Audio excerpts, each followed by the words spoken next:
part 2 of talking about my felony charges.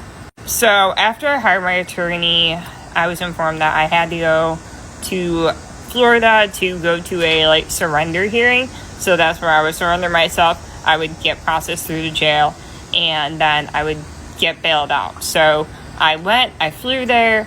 It was the scariest thing I ever did. I went into the courtroom to essentially surrender myself. And it was the most surreal experience of my entire life. Super humbling. Just a situation I never, ever want to find myself in ever again. It was really just tremendously surreal. So like I said in my previous video, they were unable to process me and take me to the jail because of my disability. They asked me if I was able to get on my wheelchair, if I was able to get into a car.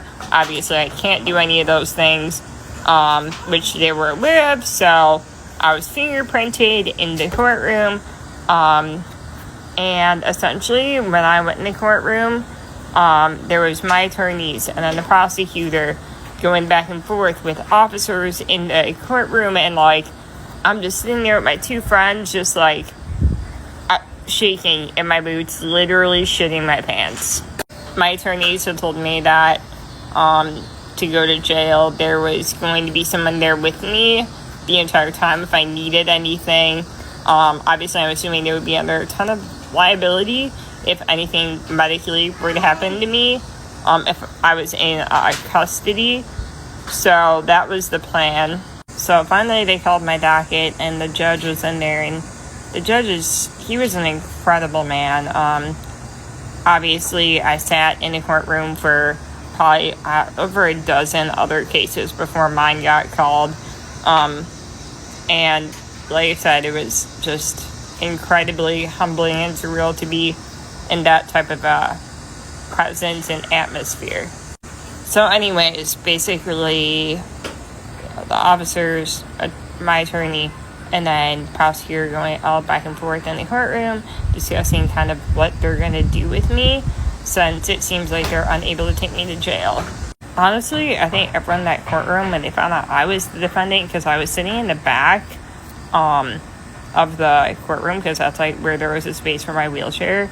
I think when everyone in there found out that I was the defendant, everyone was like, what in the hell is this woman doing here?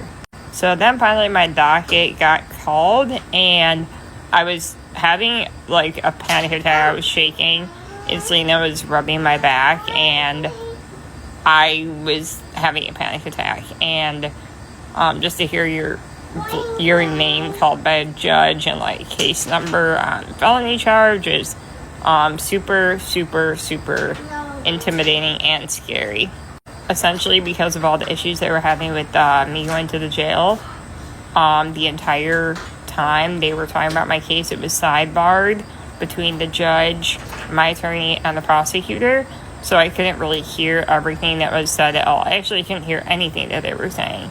But that's when my attorney came over after they were done for about it seemed like a lifetime that they were talking. And my attorney finally came and said, you're not going to jail today. They just don't have the resources to be able to do that. So they're just going to fingerprint you. So they only were able to fingerprint my left hand, because my right hand, is very, very disabled. And I told them my friend could help me, fingerprint my right hand, but they're like, no. And that's when a plea deal was brought up and introduced right then. My attorney said it looks like, they're going to be offering a plea deal, and she gave me a gist of what it might look like. And at this point, I'm just I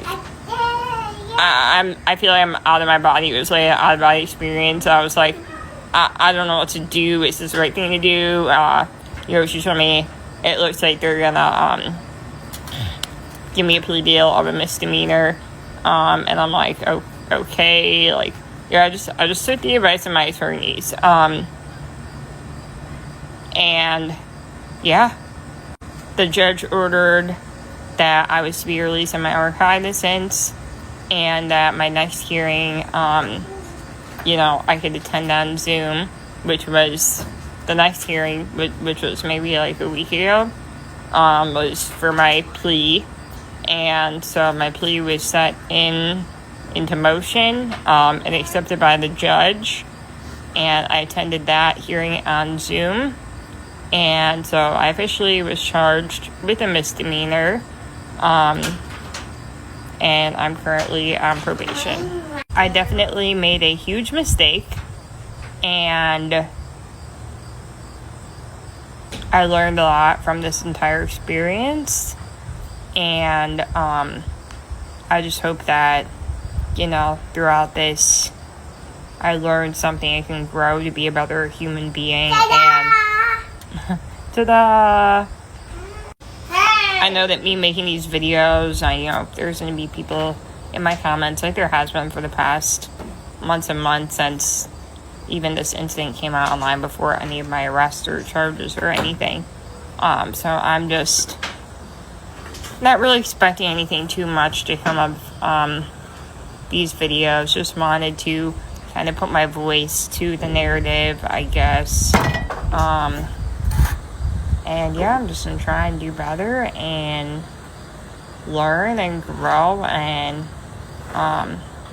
just try keeping the best mom I can for my daughter. Okay, this is part 2